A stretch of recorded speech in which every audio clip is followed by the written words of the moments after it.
राहुल जी, ये सही है कि आप टू व्हीलर्स की दुनिया के बेताज बादशाह हैं, सबसे ज़्यादा मैन्युफैक्चरिंग आपने की।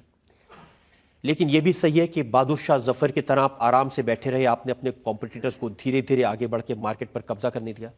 मैं अच्छा आदमी हूँ, कंपेरेटर को भी आगे बढ़ने देता हूँ। और कोई गलती है क्या? और देखते रहते हैं कि कारवां गुजर गया। नहीं, बजाज ऑटो भी खुश है, हमारे कंपेरेटर्स भी खुश है। ये बात सही है कि जब नई नई कंपनियां आईं, उसके बाद से जहां बजाज ऑटो को पहुंचाना चाहिए था वहां तक आपने नहीं पहुंचाया। जब कस्टमर ने अपनी चॉइस रजत जी स्कूटर से मोटरसाइकिल पर की, बड़ी जल्दी की। स्कूटर से जब मोटरसाइकिल बने तब जैसे हीरो होंडा का नाम लिया जाए, मेरे हिसाब से बड़ी टॉप क्लास कंपनी है, टॉप क्लास मैनेजमेंट है, टॉप क्लास कोलैबोरेटर है। पर इसके अलावा उसको एक फायदा था, वो सिर्फ मोटरसाइकिल बनाती थी और हम तो स्कूटर ही बनाते थे, मोटरसाइकिल बहुत कम बनाते थे। यही फोरसाइट तो चाहिए फायदा थी, मिला। यही फोरसाइट चाहिए थी कि जब जमाना बदल रहा था तब आपने ध्यान नहीं दिया उस पर। बदलने के बाद तो सबको समझ में आता, जैसे आपको समझ में आ रहा है, पर पहले से कितना क्या देख सकता था आदमी क्या नहीं। जरूर कुछ लोग बोल सकते हैं कि शायद आप 6 महीना 12 महीना 2 साल पहले वेकअप हो जाती, सो रहे थे राहुल साहब, 10 साल की डिलीवरी पीरियड थी, सेलर्स मार्केट था, मजा कर रहे थे आप, तो हो सकता है। पर देखिए उसके बाद क्या जल्दी से बदले। हम नंबर 4 थे मोटरसाइकिल में, हम आज क्लियर कट नंबर 2 है, सबसे तो बहुत आगे हैं। हीरो होंडा अभी भी नंबर 1। ये आपके आलस का नतीजा नहीं है? आलस से भी ज्यादा आप बोल सकते थे, एक बेवकूफी का इशारा। मैं थोड़े आदर्श के साथ पूछ रहा हूँ, इसलिए नहीं कह रहा हूँ।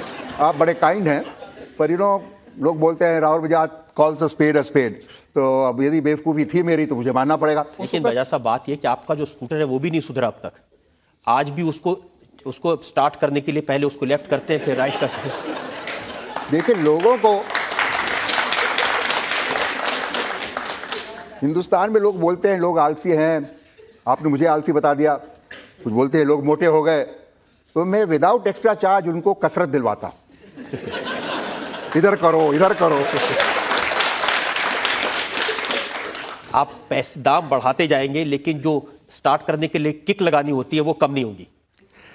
आज क्वालिटी में बजाज का स्कूटर और बजाज का मोटरसाइकिल, एक मैं कैटेगोरिकल स्टेटमेंट करता हूं, दुनिया में देख लीजिए, हिंदुस्तान तो छोड़िए, किसी से कम नहीं है क्वालिटी में, परफॉर्मेंस में, प्राइस में।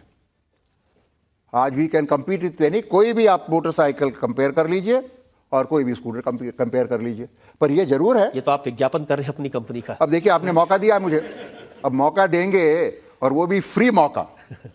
इस विज्ञापन के लिए कॉस्ट नहीं है, टाइम जरूर देना पड़ा मुझे यहाँ आने का, पर तो आप मौका देंगे, मैं छोड़ दूंगा, फिर आप बोलेंगे आप आलसी हो।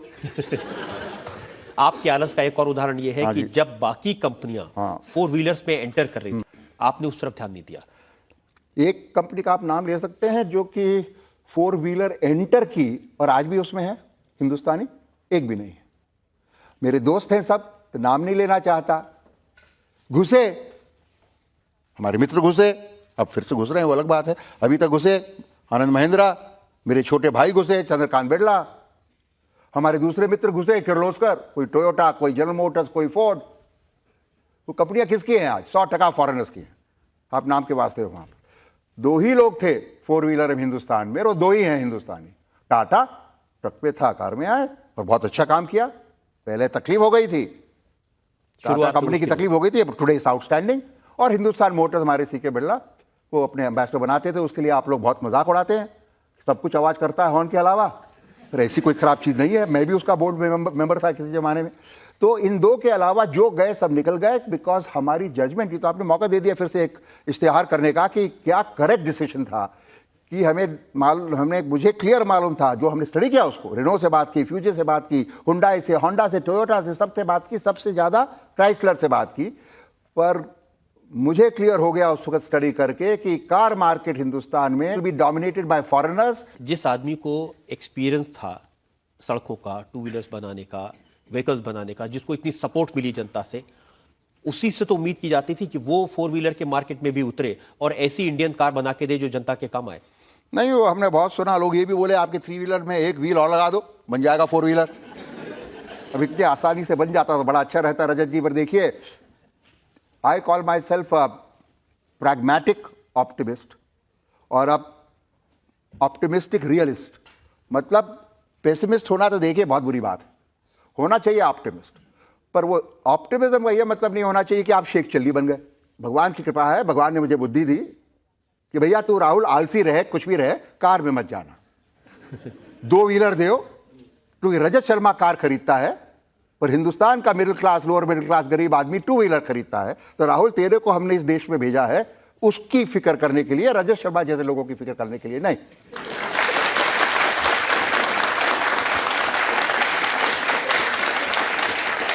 आपने कभी 2 व्हीलर चलाया है? उसकी बड़ी बड़ी कहानी है, अभी तो क्लैपिंग और होने वाली है। मैं गया, 2 कहानी है, जरा जल्दी बोलता हूं। मैं स्कूलिंग किया बंबई में, 54 दिसंबर में सीनियर केवरेज पास की, कॉलेज भी अच्छा था सेंट स्टीफेंस। हम आ गए सेंट स्टीफेंस, हॉस्टल में रहे 3 साल, किसी तरह से पास हो गए भाई, ठीक है हो गए पास। बी ऑनर्स इकोनॉमिक्स कर ली।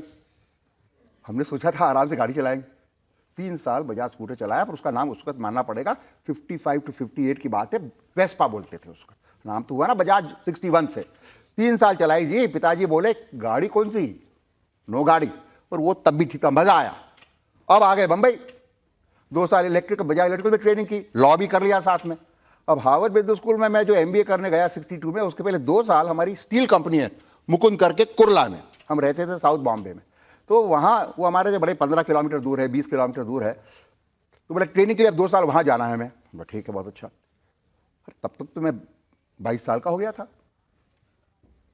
तो जाना शुरू करने वाला था 4 दिन पहले, तो पिताजी बोले गाड़ी नहीं। गाड़ी नहीं मतलब ट्रेनिंग के लिए जा रहे हो, ठीक है 3 साल चलाइए स्कूटर, स्कूटर में जाएंगे। माँ ने बोला स्कूटर नहीं, बहुत रिस्की है, मतलब बस में जाने की बात। मैंने बोला बस में नहीं। तो पिता बोले कार नहीं, माँ बोली स्कूटर नहीं, मैं बोला बस नहीं। तो करीब हालत ये आ गई थी, ट्रेनिंग ही नहीं होने वाली थी, फिर मैं यार आता ही नहीं। तो मैं माँ के पास गया, माँ को बोला हम 2 व्हीलर बनाने वाले हैं माँ, अब तू बोलेगी रिस्की है, चाहे रिस्की हो या नहीं हो पर बोलना तो नहीं चाहिए ना। तो स्कूटर पे 2 साल ट्रेनिंग के लिए गया, 3 साल दिल्ली में सेंट स्टीफन से कनॉट प्लेस में कभी कभी कुछ मस्ती करने भी आता था, और 2 साल वहां कुर्ला में 5 साल चलाई है जी स्कूटर। आपने कितने साल चलाई है? मैंने सोचा था कि आप अदालत में स्कूटर पर आएंगे। ओ ये बात है। हाँ अगर आप आते स्कूटर पे तो स्कूटर को पब्लिसिटी थोड़ी और मिलती। और ये भी बात ठीक है, राहुल बजाज बैठा है, पब्लिसिटी मिलती या नेगेटिव पब्लिसिटी होती, किसको मालूम क्या होता। राहुल जी ये बात सही है कि, समझा नहीं, अब समझाता हूँ मैं। हाँ। बजाज ग्रुप के फाउंडर जमुना लाल जी वो कांग्रेस पार्टी के बहुत करीब थे। जमुना लाल जी ना तो कांग्रेस पार्टी के करीब थे, ना और किसी पार्टी के करीब थे, ना पॉलिटिक्स में इन्वॉल्व थे। जमुना लाल जी तो एक संत तरीके के आदमी थे, जो हम बिल्कुल नहीं हैं, और सिर्फ उन्होंने गांधी जी को माना और विनोबा को कुल गुरु माना, गांधी को पिता तुल्य माना।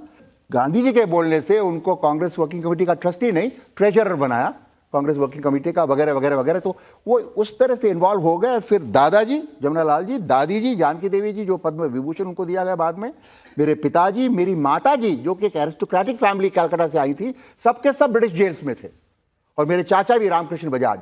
पर किसी ने भी फ्रीडम फाइटर के नाम का कोई फायदा हम लोगों ने न लिया, न तो रेल पास लिया, न और कुछ फायदा लिया, न भगवान की कृपा से दरकार पड़ी उसकी। आप कांग्रेस के करीब हुए, हर कांग्रेस के नेता को बजाज की डीलरशिप देखे। ये तो आज ही मालूम पड़ा मुझे। आप बोलते हैं हम कांग्रेस के बहुत क्लोज हैं, कांग्रेस बोलती है तुम बीजेपी की हो, बीजेपी बोलती है तुम कांग्रेस के हो, और मैं बोलता हूं मैं हिंदुस्तान का हूं, ना कांग्रेस का हूं ना बीजेपी का हूं। आप सिर्फ उसके हैं जो पावर में बैठा है। तब तो मेरे को सबकी चमचागिरी करनी चाहिए, आप बिल्कुल करते रहे। क्रोनिज्म करना चाहिए, चेला बनना चाहिए। आजकल के लोग तो बोलते हैं इंडस्ट्रियलिस्ट में एक ही है बेवकूफ जो गाली देता है गवर्नमेंट को, चाहे कोई भी गवर्नमेंट हो। देखिए मैं आपको उदाहरण बताता हूं, मई 1997 की बात है, जब पी चिदम्बरम फाइनेंस मिनिस्टर थे। आपने कहा कि इनसे बेहतर वित्त मंत्री देश के लिए उन्होंने जब वो ड्रीम बजट लगाया, वो बाद में ड्रीम बजट का क्या हुआ वो अपन जानते हैं, गवर्नमेंट गिर गई वो हम जानते हैं, पर वो ड्रीम बजट बड़ा जोरदार था। हिंदुस्तान ने उसको ड्रीम बजट माना, तो इसमें मेरी क्या गलती हुई कि मैंने भी उसको ड्रीम बजट माना। हमारे टैक्सेस इतने कम कर दिए, बहुत कुछ अच्छा किया, देश का भला भी किया। अब उस वक्त शायद ये स्टेटमेंट कर दिया होगा, तो इससे कोई सबूत नहीं मिलता कि उसने अच्छा काम किया तब भी गाली दे उसको। नहीं, अच्छा काम किया तो हमने बोला अच्छा काम किया। सबूत इस बात से मिलता है, और मैं आज भी मानता हूं रजत जी की चिदम्बरम साहब नॉलेज, इंटेलिजेंस, आर्टिकुलेटनेस, इनसे in totality better finance minister पिछले 25-30 साल में शायद नहीं हुआ, जबकि प्योर नॉलेज में डॉक्टर मनमोहन सिंह बेटर थे। ये तो आप इसलिए कह रहे हैं कि एक वित्त मंत्री है, एक प्राइम मिनिस्टर है, अब वो सूट करता है मेरे को, मैं क्या करूं।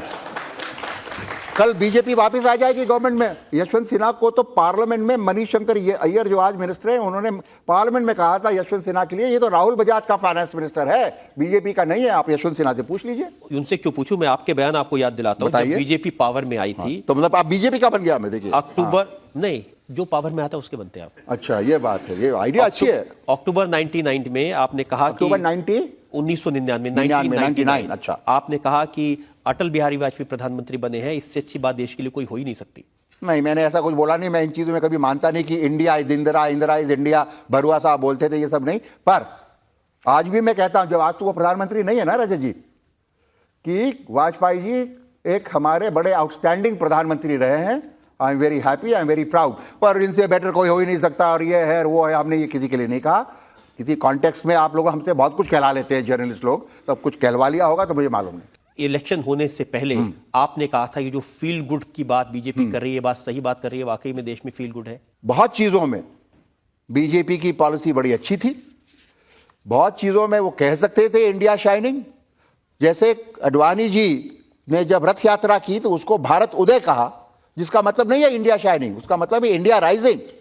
कम्युनिकेशन में उनकी बहुत गलती हुई। 15 फरवरी 2004 को, अरे मैंने अभी क्रिटिसाइज किया बजट को, आपने नहीं सुना पिछले 3 दिन में? पहले पुरानी बात तो पुरानी बात है, नई बातें नहीं।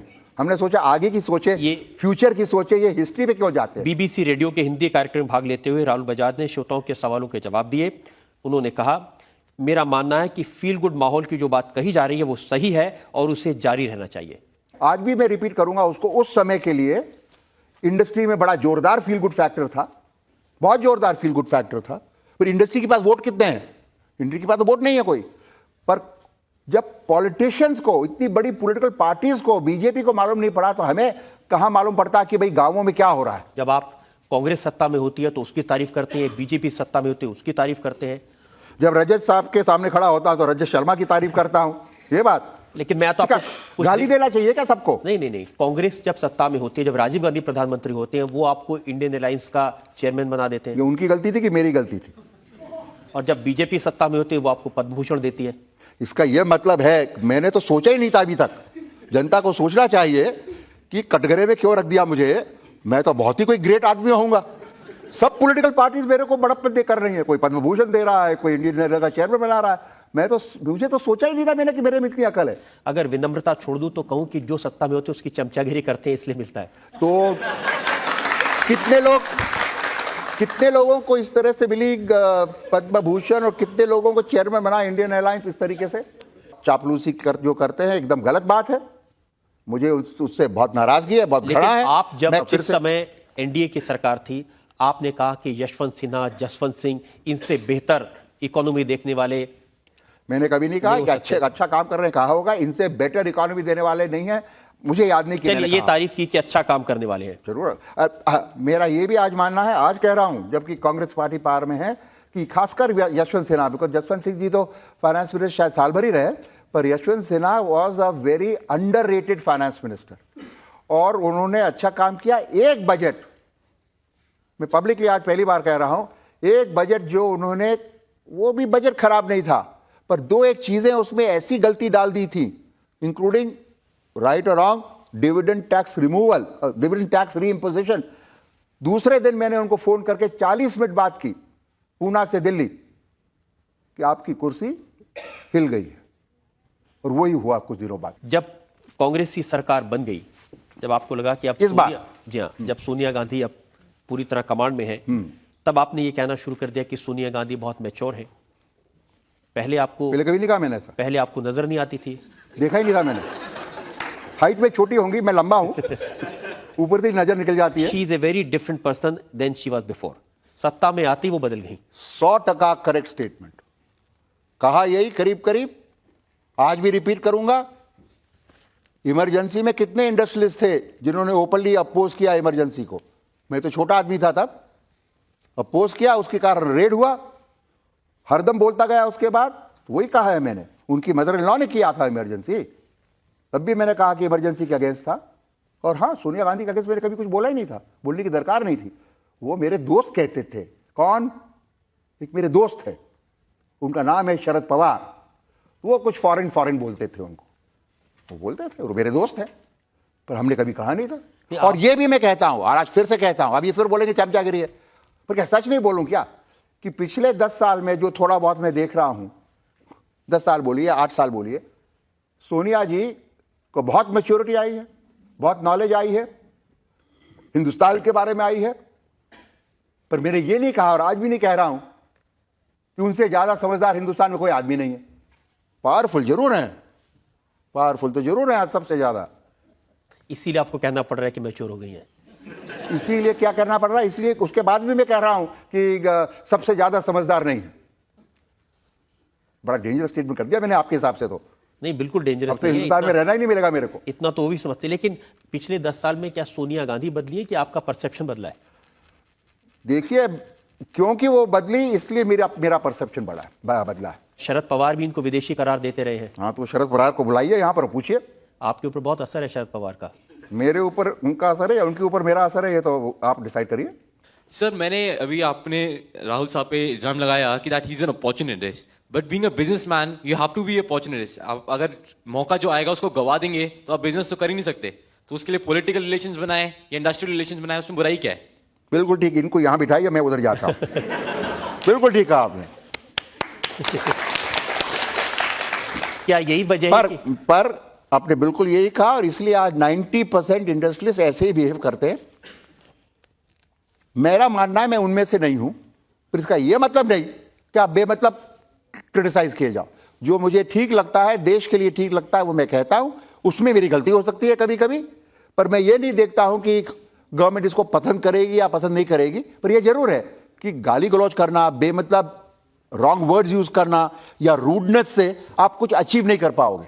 यदि आप चाहते हैं कि गवर्नमेंट आपकी बात सुने, तो आपको पोलाइटली बट फर्मली कहना चाहिए, और वही मैं कोशिश करता हूं। तो आप क्यों नहीं चले जाते राज्यसभा में? कोई बुलाता नहीं है, और ना मेरे को टाइम है वहां पर टाइम खराब करने के लिए। मैं जाके करूंगा क्या वहां पर? जो भाषण यहां दे रहे हैं आप वहां दे सकते हैं। यहां सुनने को लोग हैं, वहां खाली हाउस रहेगा। वो अपना ले लेते हैं डेली भत्ता, और उसके बाद गायब हो जाते हैं। हॉल, सेंट्रल हॉल में बैठते हैं, और वो वहां की कैंटीन बड़ी अच्छी है, बड़ी सस्ती है, और बड़ी स्वादिष्ट चीजें मिलती हैं। समोसे बड़े अच्छे होते हैं। क्योंकि जितने आपके दोस्त हैं राजनीति में, उसको देखते हुए लगता है कि आपकी असली जगह वहीं पर है। प्राइवेट लाइफ है अपनी। आप जैसे ही पॉलिटिकल लाइफ में आओगे, कोई भी कुछ बोल सकता है। सुबह 8 बजे से आपके घर में आ सकता है। हाँ, तो मैं 10 बजे तक सोऊं तो मेरे को कोई पूछने वाला नहीं है। नहीं जी, ये धंधा नहीं करने का पब्लिक लाइफ में, और अभी इस उम्र में थोड़ी करना है। राहुल जी, अब ये बता दीजिए कि जब बच्चे काम संभाल लेंगे, आप सिर्फ चेयरमैन रह जाएंगे, तो खाली वक्त में क्या करेंगे? चमचागिरी तो गवर्नमेंट की नहीं करूंगा, बट जहां लगता है गलती कर रहे हैं वहां उनको ठोकूंगा, बताऊंगा कहां गलती है, जिससे कि देश के और देश के लोगों का फायदा हो। ये तो राजनीति में जाने की दिशा में पहला कदम हुआ। अब ये तो इनकी रीडिंग है।